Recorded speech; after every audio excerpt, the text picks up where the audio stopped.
The Elite Boys is back at it again. Oh, shit. We back at it. Elite Digital Radio presents the Elite Podcast. The Elite Podcast is now available on the Elite Digital Radio, the app, which is now available on Apple and Android. Elitedigitalradio.com. Yes, the webpage is now up and finished. You know what I'm saying? Elite Digital Radio, the IG page, Elite Digital Radio, the YouTube channel, as well as Elite Digital Radio is now available on Spotify. Spotify, bitches, Sony PlayStation. It's not just a name, it's a vibe.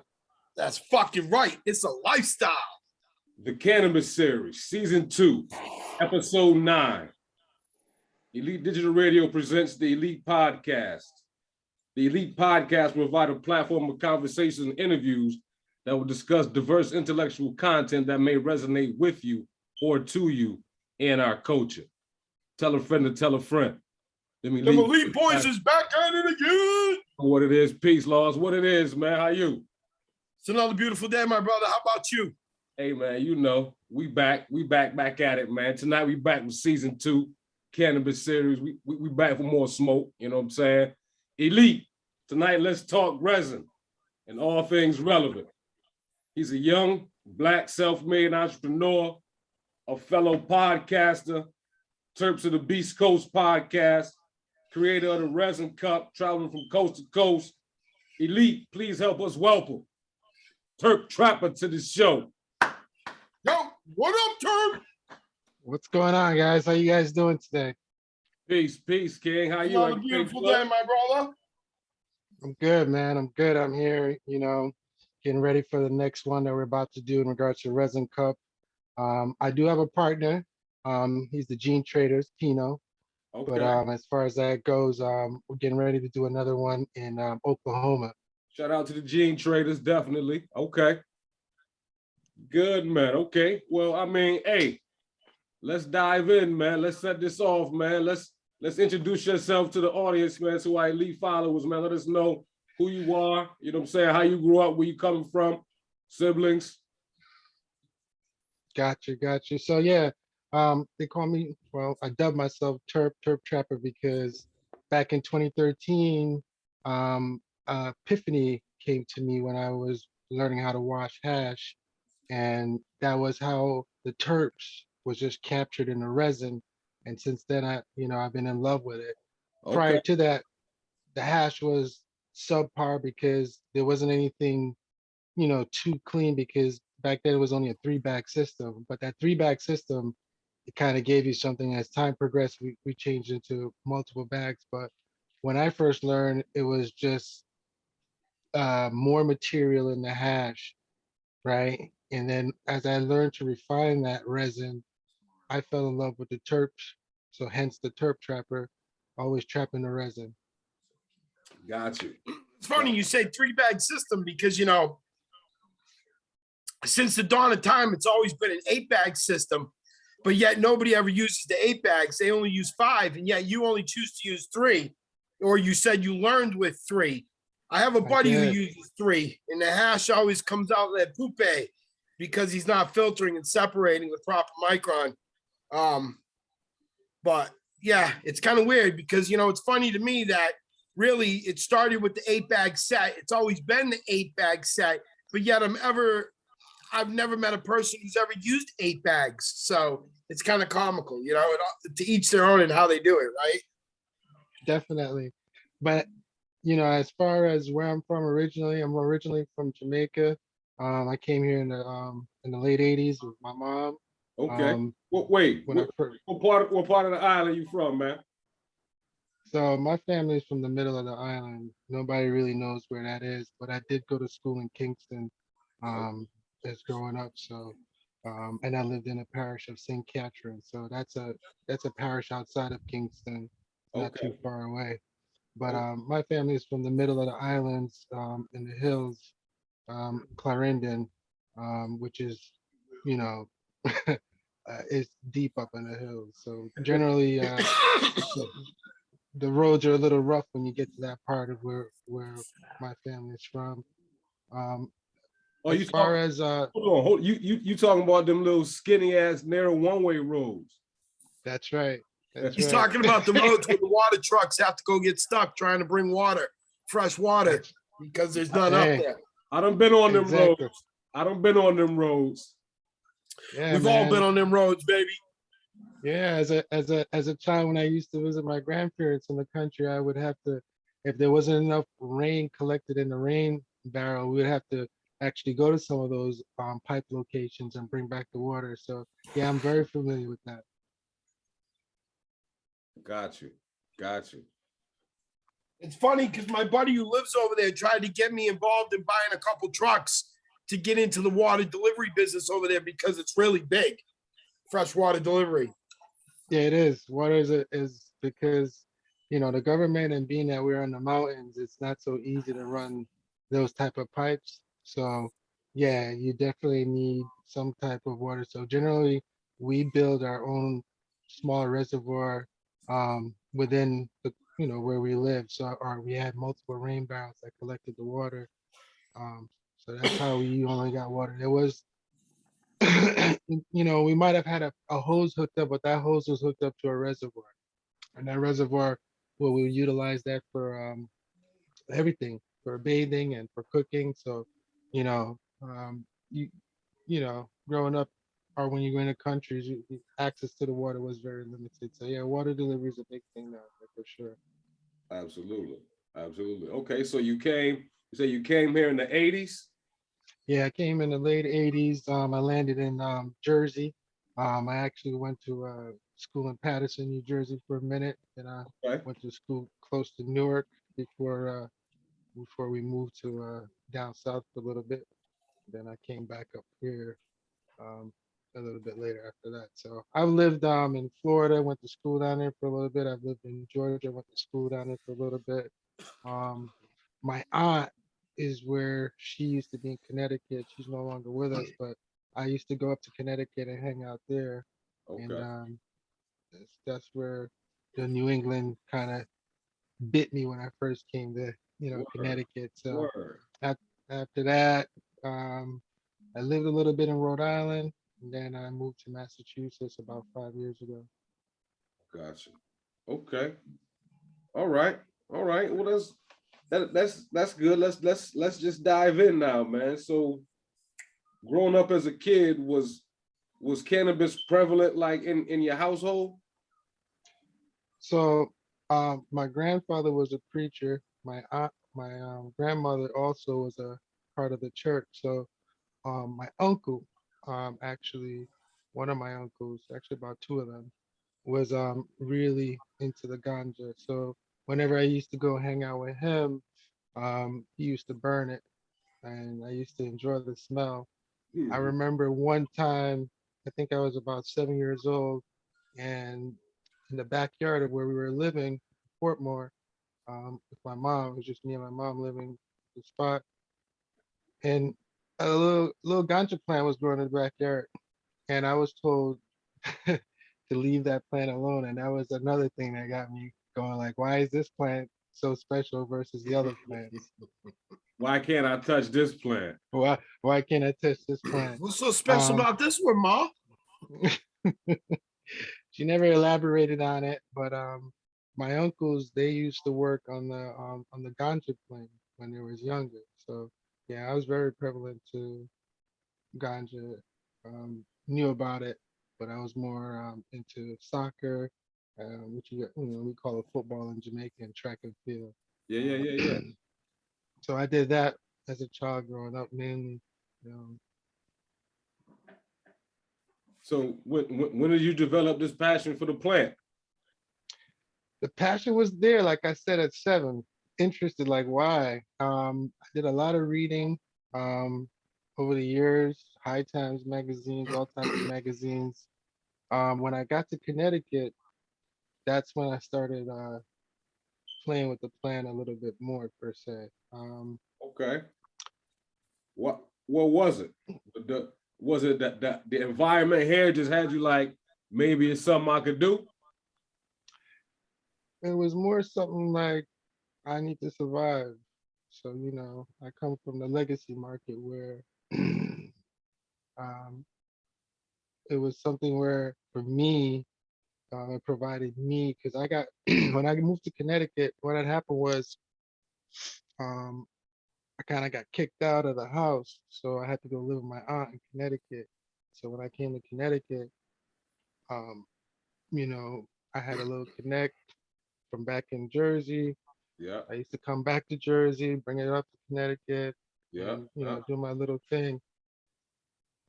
As far as the prices and going to New York, I used to go to Harlem. I had a connect on a little bodega spot I used to go to, get all okay. the stuff that they used to bring from Cali.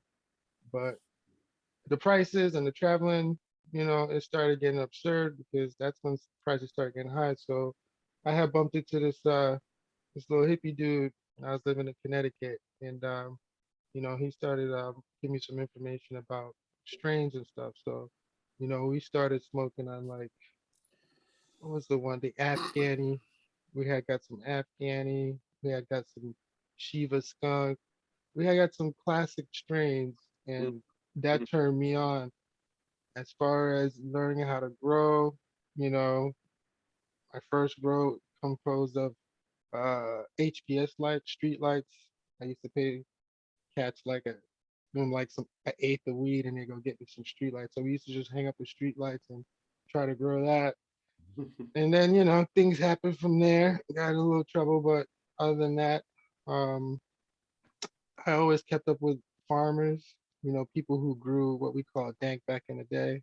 Now it's not really dank; it's called cultivars. But Yeah. you know, my love is pretty much when I got to Connecticut and then I got turned on to some what we call kind bud and dank. It was just way better than the shit that I was getting, from brickweed and all that shit. Yeah. Woo. Yeah, man. You remember the brickweed? Who doesn't? Come on now. The Taking brickweed. it, filling up a frisbee or a magazine and just Ah! doing the fucking credit card tech. Are you kidding me? Look, I used to get the fresh brick, so we have to used to sit there and steam it and then peel it open and break it up because it used to come in a brick. So that was funny. As far as and at the time we thought that was the best shit. Yeah, Fucking exactly. At the time, you couldn't tell nobody shit. no, you couldn't tell nobody shit. It was just brick. You know what I But mean? but then we got the triple A's that used to come through. The Sexy Mexies was another name, when the fire there was a transition because people, was like, man, the brick tastes shitty. But then there was guys who, would actually not compress it and keep it together. But it wasn't like it was the best still. It was just more green, still had seeds. Then Right. started stumbling to other people who actually cared about it, where there was no seeds and it was just all green, still didn't really get you high.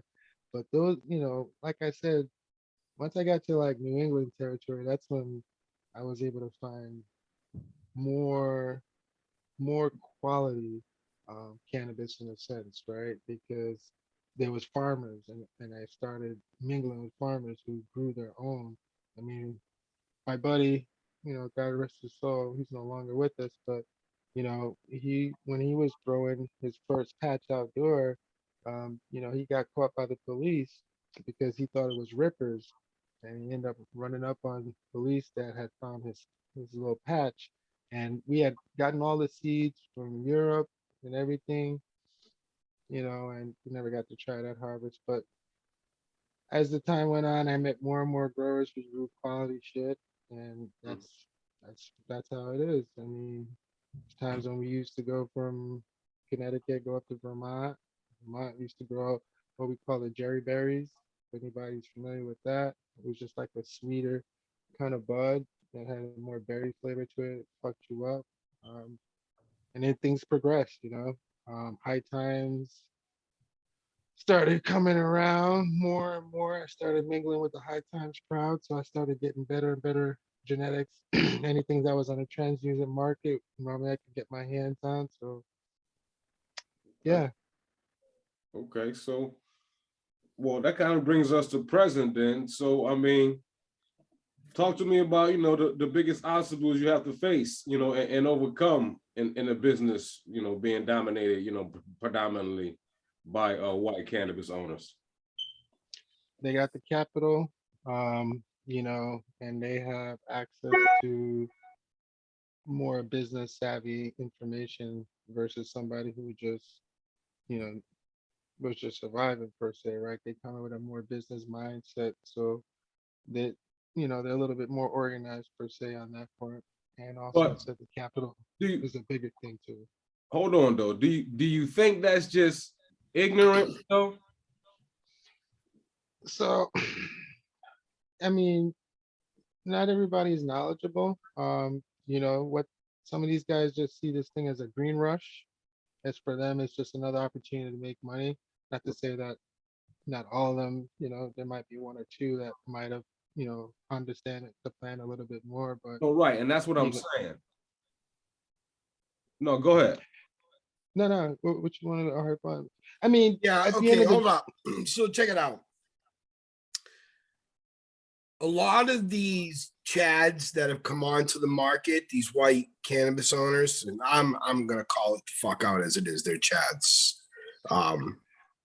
The thing I find comical about these guys is they come in here with mommy and daddy's money and maybe a little bit of their own money and swing their dick and get a license, and there's the rest of us out here who've been arrested for cannabis or are black or so it's like we have to go through social equity programs to try to get our ways in there to do what we need to do. Meanwhile, these guys come onto the scene, drop the money so they can influence, buy the license. But at the end of the day, let's be honest about the cannabis they produce. It's fucking horrible. So, 100%. it's kind of annoying that a bunch of chads can walk into town and buy up shit that we've been fighting our whole lives for and fucking with. But I really think the biggest thing about cannabis with blacks is you got to remember, right, D? Growing up, it was stereotypical. Any cop pulled us over automatically. If you were black, you were considered to have cannabis. You were stereotyped with it. True. So 100%. most black, growing up through the late 80s, early 90s, if you smoke, like for me, for instance, because I smoked weed, I was stupid. I was never going to be anything. I was just a lazy pothead, blah, blah, blah. All the stereotypes that go with it, which are complete bullshit. But the thing I find comical is they're like, oh, black entrepreneurs, why aren't they jumping into the cannabis field? Well, let me see. All through the 80s, you demonized them for having cannabis. All coming up through the 90s, you demonized them for having fucking cannabis, right? To a point where most black males are like, yo, I really don't want to smoke. I'm going to pop an edible and relax. Only time I'm going to hit an L is if I'm at the crib relaxing, because they didn't want to have to smell the stereotype, get stopped walking while black, driving while black, thinking while black, or being black while black. You know what I'm saying? So it's like, it's one of those things where you fucking demonize them so bad for it. I mean, look at what the hell's it called? Oh, I can't think of it right now. Reefer Madness, right? The way the young black male and cannabis were demonized and then were shoved together like they were brother and sister. It's funny to me that everybody's like, well, why, don't most young black entrepreneurs want to get into cannabis? Why are they trying to push clothing or music? Well, fuck, man, their whole lives, they were told that, they were black, so therefore they had cannabis, therefore they had to go to jail. I wouldn't want to fuck with it either. So now you got a bunch of dickhead chads that come in the market, flood the market like the douchebags they are, with mommy and daddy's money and power, completely bring down the price of the cannabis, completely ruin the market, don't even sell a good product in these medical dispensaries, let alone recreational dispensaries. It's just, it's a crazy circle. You know what I mean? And the only ones that you could really see getting away with it that didn't give a fuck were the Snoop Dogs, right? Because it was like, yo, fuck you, I'm smoking weed, that's me, bro, accept it or die. But because the brother could sing and put out an album, they're like, oh, it's okay. because, you know, God forbid anybody in Hollywood or anybody in music doesn't get, you know, not treated right. So, hey, it's okay. You know what I mean? If you're in Hollywood or music, you can have what you want. But if you're the regular person, yo, hold up, slow down. No, not even hold up, slow down. That shit becomes fuck you, pay me. D, right. I'm going to ask you this. Look, I love Mike. I do not have a problem with what happened the other day. That dude deserved to get punched in the fucking face. But let's be honest, D, you and me are coming back from Cannabis, okay? You and me are getting on that fucking plane, right? We sit down, dude be bugging me, right? Because of who I am. Boom, boom, boom, bro. I was just a Cannabis. Yo, it was so cool. You get up, you turn, you pop him because he gets out of place. What do you think's happening to you and I? Yo, we going, bro. It don't matter, right? We going. They taking us off that fucking plane. Now, do I say, oh shit? Federal charges. And federal, I believe Mike had every right to smash that dude in the fucking face. Fuck that dude for being a drunk fucking dipshit. He deserved it. You know what I'm saying? I'm sick of this soft ass culture that feels they can harass and antagonize and not get the fucking stick. It's like, fuck you. I grew up with the belt. You deserve the belt. Take it, motherfucker. But what kills me is he was able to go through that flight and get off that plane without a fucking issue. If that were you and me, D, and we were coming back, you know what I'm saying? We'd be like, so it's different rules for different levels and statuses in the country. It's almost comical. But as far as to be a young black entrepreneur in this, dude, the more the better is how I feel, as well as how you feel. So tell us how you feel, Trapper. You know what I mean? And as far as all the Chads out there, hey, look, I love legal cannabis to a certain point, but fuck you, Chads. Fuck you right in your fucking faces. Go ahead. Yeah, man. So I mean, originally my why, right? Like, so the reason I don't talk too much about my why is because when I started growing cannabis, I try to seek how to grow cannabis the best in its way. And what had happened was the lady that I was with at the time, people were starting to ask her about, what, how does it grow it, da da da da da, and um, we started helping children. So at the time, um, my real love of growing cannabis was that I was able to help out kids who had diseases, and some were not, some was just a better way of living, right? Just for the period of time because they were going to expire either way, but to make them more comfortable so they can live.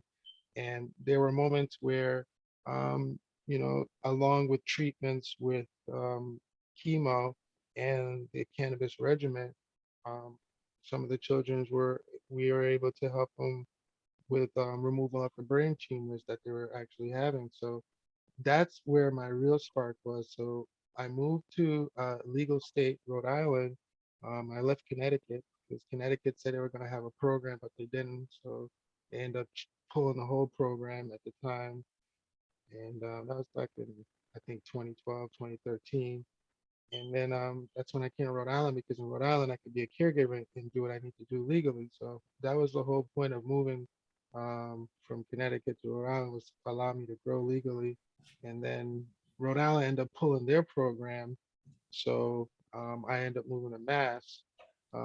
When I moved to Mass, what I did is I got into the recommendation, and I used to actually coach patients, that came in for medical cannabis. So I was able to, give them a little information from what I did over the years, helping people with cannabis that I was growing. I had a little bit of information from there, and then expanded more because of, on average, I saw, when I was with the person that I used to work with, at least, 500 medical patients minimum a year. And I was with that, I was with the facility for about 5 years. So yeah, a lot of years of meeting different patients and repeat patients and people who truly needed the cannabis for medical use. Now, fast forward to these fucking chads that came into this whole system where, it's just a money thing for them, and they lost the value of what the medicine is and what the true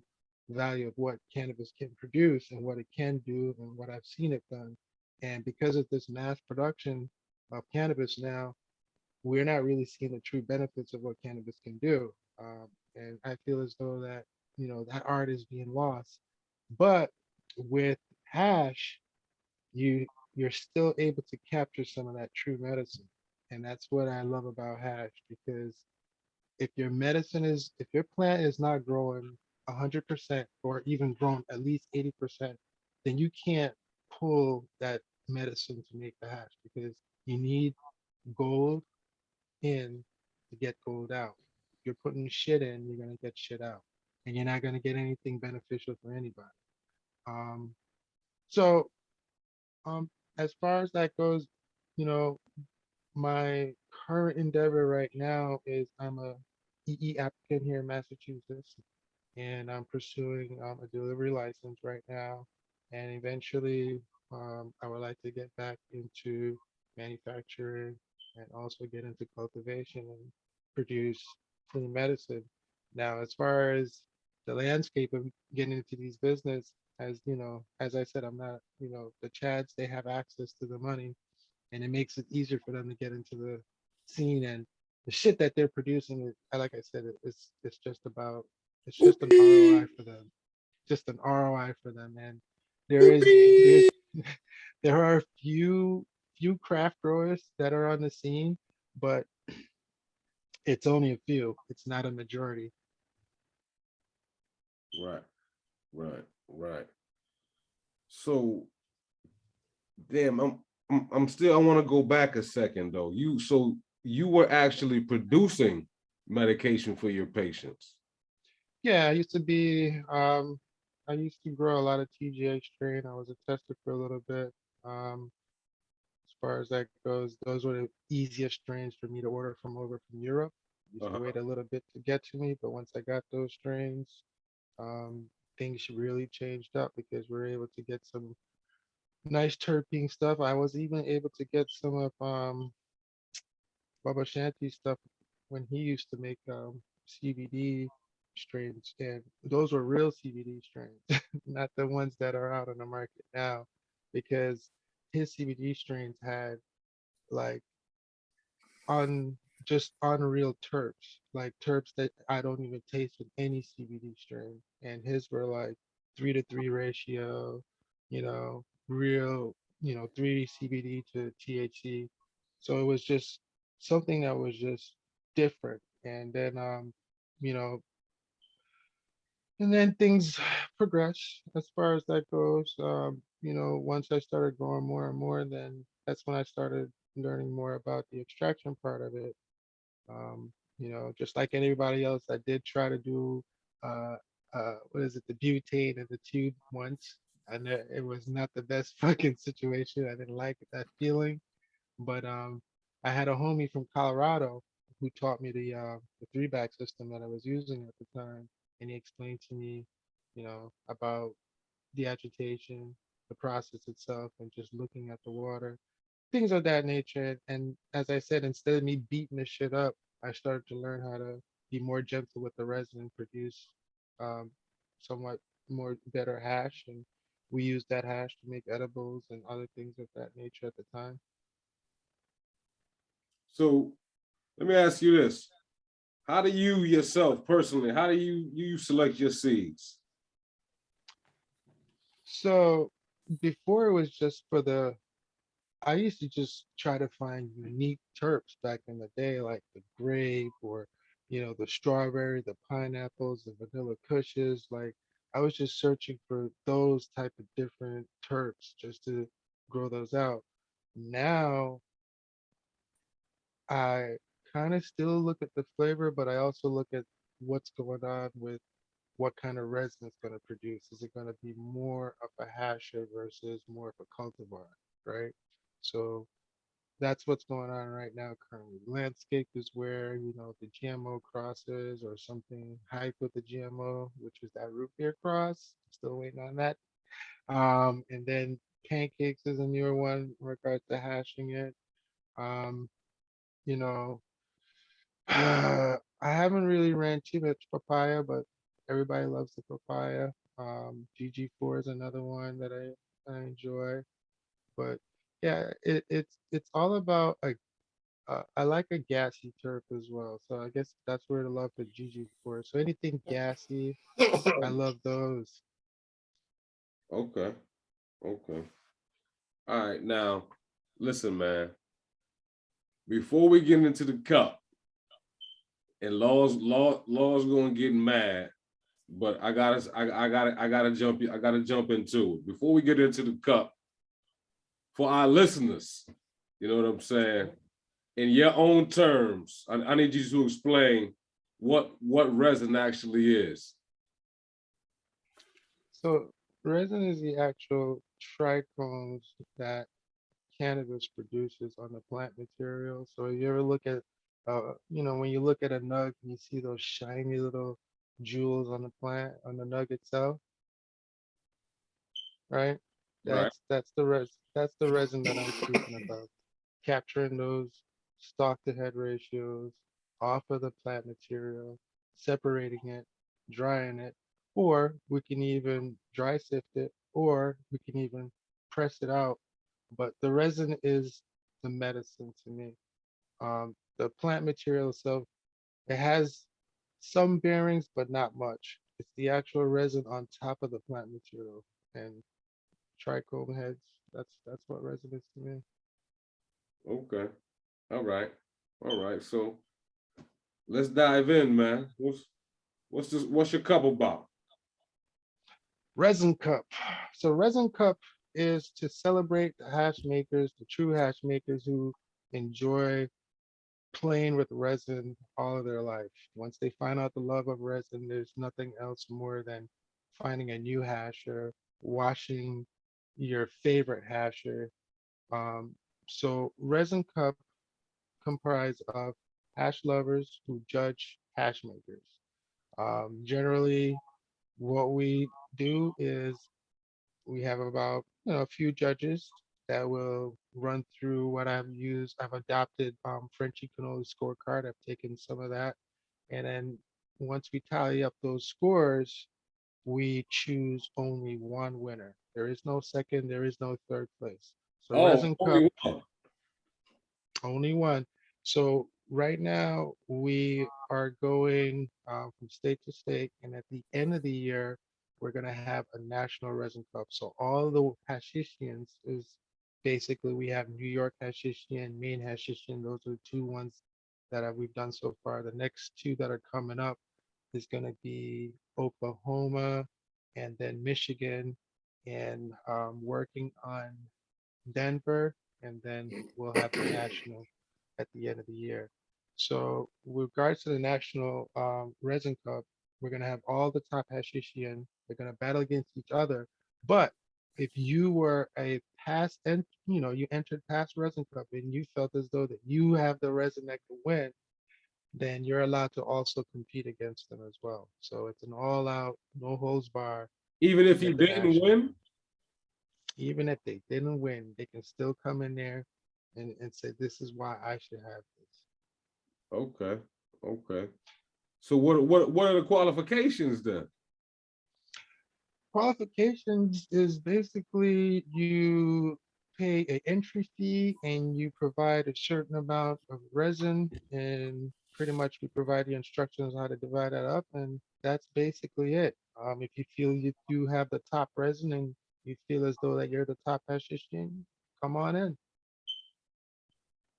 Now, the only thing is, it can only be done with, uh, well, I'm always, people are going to say that water is a solvent, but we'll just say water and ice, or water, or you can dry sift it, or you can do hand chatas, but we don't want any kind of chemical solvent. So no BHO, no, none of that stuff, no alcohol, anything, just the pure resin that you capture from the material.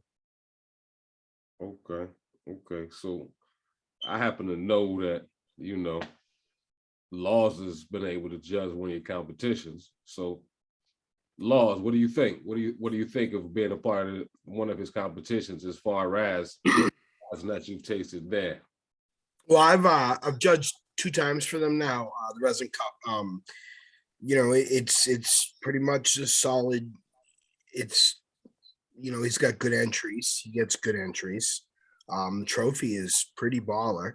You know what I mean? He has a local glass artist blow a really nice trophy every time. So the trophy is really nice. He's got a good little setup going. It's a good little tournament for hash. You know what I mean? For anybody who thinks they've got the fire hash, fuck. The thing is with me when it comes to competitions, there's some people that are like, oh, I don't give a fuck about a trophy or being a, but you know what? If you think your shit's the best, throw it in the ring and see what happens. At the end of the day, if you lose, cool, it may bruise your ego, but it may get you to go back and perfect your technique a little better. You know what I mean? It may knock you off your high horse and make you realize why you're not. You know what I mean? Like people are going to get slighted. Some people take that slight to the ultimate, and they're like, fuck these guys, my shit's the bet. But it's like the other night when we did Bobby's competition. I would never personally, on a personal level, smoke flower rosin. Just not my gig. But that's his competition. It's what it's about. Because I understand terps and quality. I'm usually asked to judge it or be a part of it. And so we sat there, we smoked. There was 5 of us, and all 5 of us came to the same conclusion without even having discussions. Really, we all sat there. We all, did our look, smell, taste, smoke, the whole thing, and all 5 of us were unanimous on our picks. So I mean, once terps, terps, and being able to judge competitions is an honor and a blessing. But most importantly, for people out there who are trying to gauge where their product's at, enter the competitions, find out. You know what I mean? The problem is High Times left a bad stigma in a lot of people's mouths because they felt like everything was bought. But I'll say this, as a guy who's won High Times trophies without having big corporations or large funding behind me, I call bullshit on that. And for a guy who judged for High Times for many, many years, for everybody that was like, oh, it's always bought, it's always bought, it's always bought, you got to understand something. The teams like Moxie or DNA or Greenhouse or, Barney's Farm from the old school entries and stuff, these guys entered 12, 17, 27. You know what I mean? I remember one company had 30 entries in the cup one year in Michigan. And so people are like, oh, it's not that they bought the trophy, it's law of averages, bro. If I have 30 entries and you have 1. Yo, that's what I was getting ready to say. So Terp, what about your competition? Can you put as many entries in as you want? That's right. Sky's the limit. We don't hold you back. You can enter as many as you want because remember, you're being judged by multiple different judges. And if you want to appeal to that said judge, maybe a dry sip rosin might appeal to another judge versus me, right? I don't ever judge any of the entries myself personally. I actually don't even try any of them until after the competition. But as far as that goes, with all the judges, they all have their own palette, as Tony says.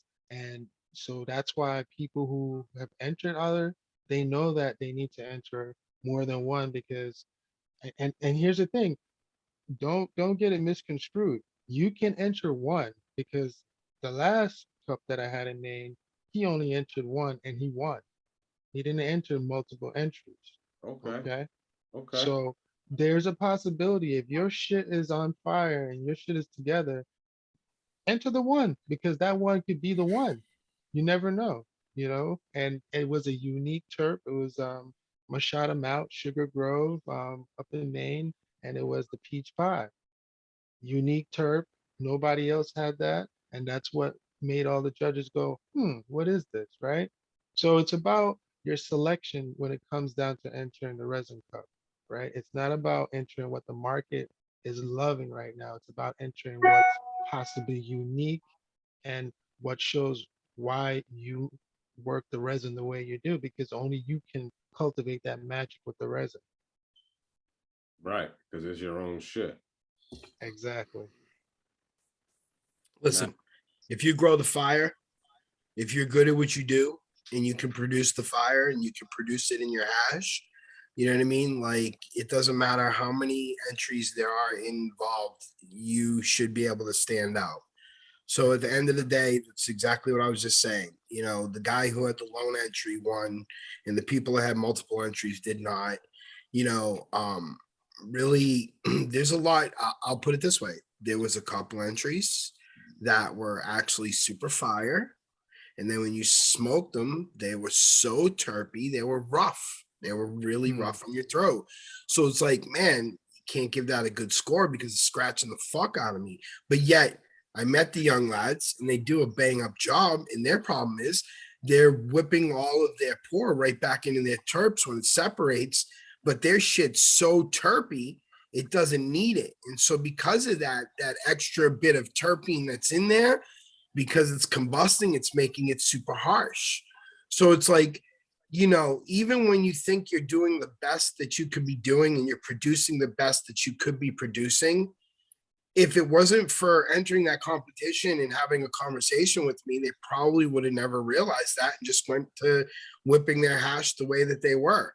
And even though they're producing a bang up clean product, they're not getting the love it deserves because they're overthinking their own process and reintroducing too many terpenes to their product, and it's making it too loud.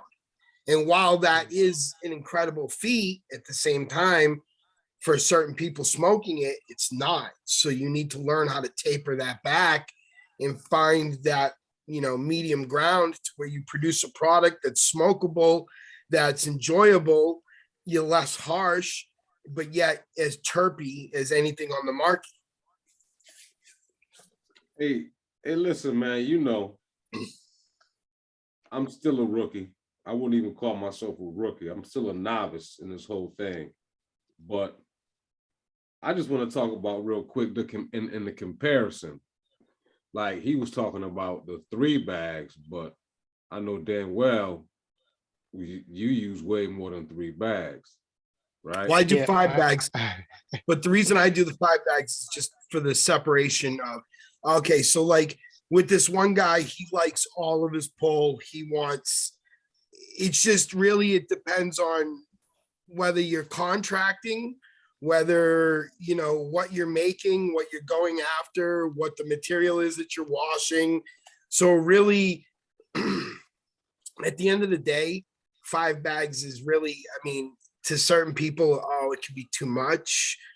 3 bags, you know, they get the bulk of what they want and they take that and they're producing. It depends on the level of material you're washing. So the level of material that you're producing. So it depends on what you're looking for, what you want. And like I said, I have one particular customer who wants every head, every micron, and wants it all, and wants to be able to do what he wants with it down to the 25 micron. You know what I mean? So we run all of that and we give them each separated level of hash because it's what they request, want, and ask for. Okay. So it depends on if you're doing your own material, if you're doing a contracted material, what you're doing and what you're trying to achieve. You know what I mean? Some materials just being washed to strip it for its resin so that it can be used, you know what I mean, for strict food. Some of it's being washed in certain use or being put aside strictly to be used for carts, you know what I mean, hash pots, you know, and then there's just certain use that you're separating and pulling aside. The only thing you care about in your mind to get that high end, to have your, you know, 3, 4, 5, 6 star or whatever you want it to be, need it to be, have to market it to be. Got you. So you're saying basically there's more of the usage than what you're using it for is the more or less you break it down. Like I said, every set of bags is sold to you in an 8-bag system. right. So let me just, so I didn't have the access to the 8-bag system just because when I started, I was in Connecticut. So there was not really much access except whatever my grocery store had, which was the 3-bag. That's why I had that one. But once I learned about the different bags, my favorite run is generally, I think I use now 1, 2, 3, 4, 5, 6, about 7 bags. So 220, 180, 160, then the 120, then the 70, then the 40 and the 25. And then I do that on the first wash just to see which one falls. If I see as though like there's nothing on the 25 and there's nothing on the 45, then I might remove those and then I'm down to like 4 bags. Got you. Got you. I mean, in today's retail market, you know, it's 73 to 149 is your typical first run hash. And then anything below or above is food grade or maybe cart grade, or you know what I mean? But typically it's between that 73, 149. You know, that's usually what most people would try to sell as high-end 6-star top-end hash. For sure. Mm-hmm. So Trevor, are you still using your resin right now currently for medication purposes? 100%. Yeah. I have some back issues. My L4, L5, I believe, and my L2 and L3.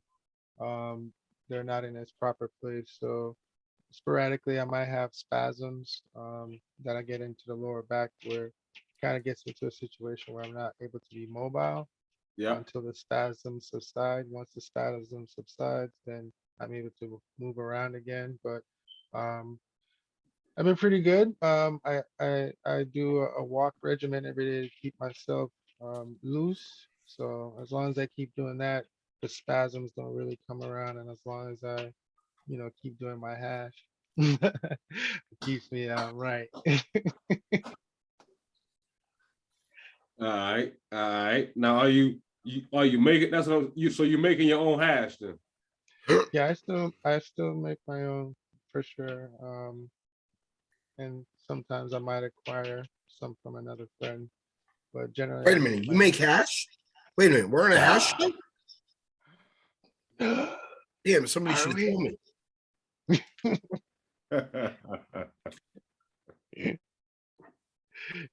Yeah. So yeah, I still do make my own. As far as that go, I do mainly. I don't get to grow anymore, so people they reach out to me to help them make the hash in a sense. Yeah. That's what I meant. I mean, so you're not still currently growing any currently. Not at this time. I'm gonna be hopefully growing in a little bit, trying to find a new location. Got you. Okay, that's really what I was asking, not in the sense of this dude always want to be a smart ass. Yes. What? What do you mean? I'm not a smart ass. Exactly. I'm a dumbass. Total difference. Exactly. Hey, listen, Turk, man. Before we get up out of here, man, I want to give you a chance to promote. I know you said you had the shows coming up, man. Give you a chance to promote any and everything that you got coming up to our audience and our followers. Let them know what's going on with you. Okay. So probably gonna be heading up to the mid-main sesh. We're gonna be up there this weekend. Then after that, we're gonna be doing a gene traders in Rhode Island. Probably going to be doing another gene traders in New York. And then from there, I'll be doing a resin cup in Oklahoma. And then after that, we'll be doing a resin cup in Michigan. Still working on Colorado, but we're probably going to be doing one as well. Also, I'll be popping down to Virginia for Skunk Con.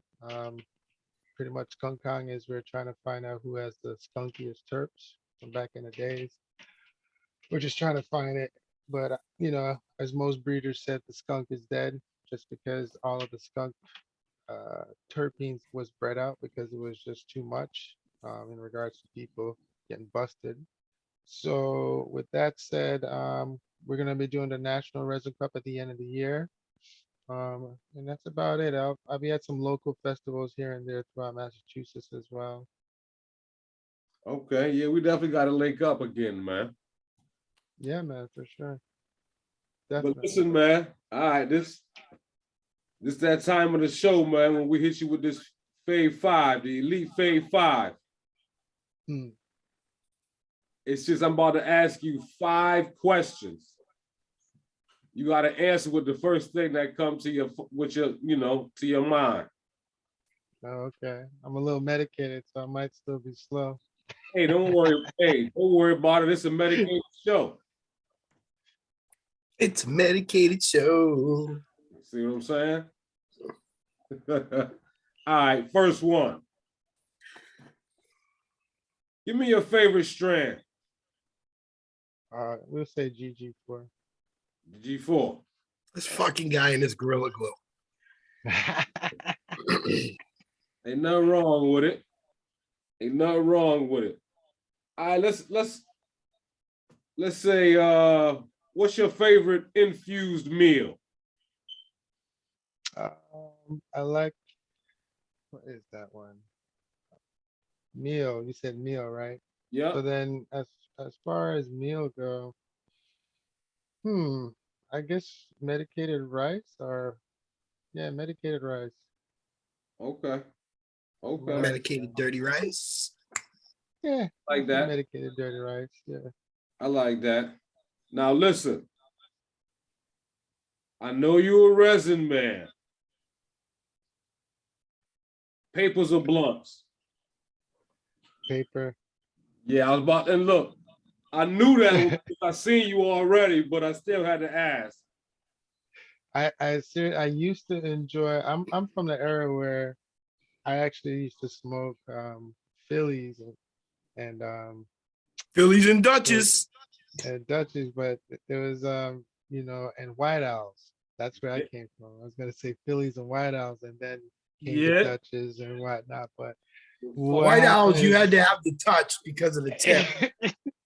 no doubt. So what happened was I just recently actually just stopped smoking blunts just because I don't smoke as much flower anymore because I smoke mostly resin now. So thank you, T, for that, for spoiling me. See that? And look, that's why I said. That's why I said I know. Hold on, I don't want you to wild out on me. I know you don't fuck with it too much, but I did see you choking a little bit. Right. See this joint right here? This joint's been with me for about a few days, man, because all I need is 1 or 2, but I also put hash in the joint. So it's not just straight flower. But I will hit this for a little bit, and then that's as much as I can take, and then I would go right over to this and start dabbing. Yeah, so it's like matter of fact, shout out to Wise, man. I got a piece. I put some hash in myself, man. Had to put it down. Oof. I love Jacob's gifts, bro. Had to put it down. Hey, all right, let's keep it going, man. Let's slide into your favorite medicated memory. Woo! Oh, That's man. crazy. Medicated memory. You know what? My most medicated memory was the other day where I actually made some I made these chocolate bars, some homemade chocolate bars, and I put some RSO in it. And I hadn't eaten anything medicated in a while, and it tastes so good that I ended up fucking eating a lot. Put me out put me out for about a day. But yeah. Meaning that I didn't even need to smoke for a day. Oh yeah, Because I was so yeah. medicated. Yeah. So it's like, yeah, that was just recently. So that's the memory. That's the most recent medicated edible memory right there. That's a blessing. That's Yes, a sir. blessing. All right. We're gonna end it with this one right here. All right. Let me ask you. You say from the islands, right? Mm-hmm. So what's your favorite holiday that you could remember celebrating back home on the island? We just had an Easter Sunday, so East, bun and cheese, you know? Yeah. yeah, man. Yo, crazy. I was in the Bahamas for Easter. But peep it, okay. So now it's Easter. It's Easter Sunday, right? Yeah. You get to set shit up. Oh, excuse me. The- Excuse me. God, sorry. you get to set shit up. The biggest hash sesh you done had on Easter Sunday with 5 people, dead or alive. Oh man. Who are you inviting Easter Sunday to come sesh with you? Well, Bob's got to be there with me. Yes. You know, Garnet Silk has to be there with me. Oh, okay. My uncle that just passed away has to be there with me. Right. Bless, respect. My grandfather also as well. Okay. Right. And who else? Alive? I guess I would like to fucking sit down with Styles P. I like his style. Okay, little SP in him, huh? Yeah. That's I've been listening to that dude for a minute. So yeah. Okay. I like this. I ain't mad with the SP shout right there. I ain't mad at you. All right. We should just for a bonus, we'll put Biggie in there too. Okay. We give you your bonus. Yeah. We've I been just thought supposed about to that. do that. Because Biggie was the first dude that put the hydro in a glass jar. That's all I'm gonna say. Okay. Yeah. I like that. So, all right. So, matter of fact, just before we end, let's touch on that. As far as you, who in the hip hop culture influenced you as far as the cannabis era? I just named it. That was Big. Okay. big, yeah. Okay. You know, All right. because I went to the city looking for those jars.